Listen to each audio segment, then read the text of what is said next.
सध्या राज्यामधील राजकारणामध्ये कोण कधी कसा फिरेल, कोण कोणाला पाठिंबा देईल याचा अंदाज बांधणं अत्यंत कठीण झालंय, असं मत वंचित बहुजन आघाडीचे अध्यक्ष प्रकाश आंबेडकरांनी अकोल्यामध्ये व्यक्त केलंय.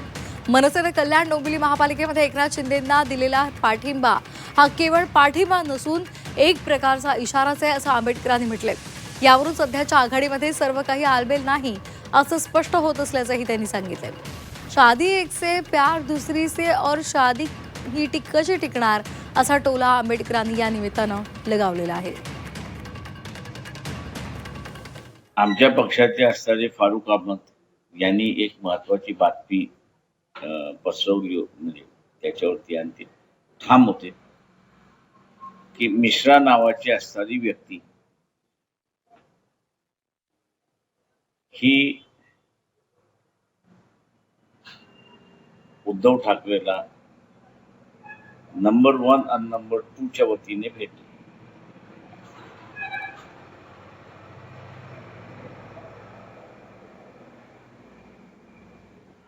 आता ही आमच्या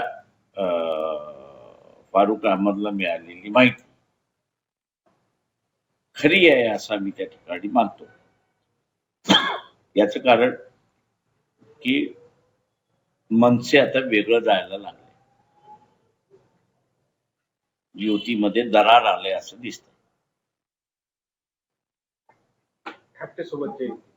हा, म्हणजे दोन्ही भावांच्या युतीमध्ये शादी एक से प्यार दुसरे से असं जर होणार असेल तर ती शादी कशी टिकणार?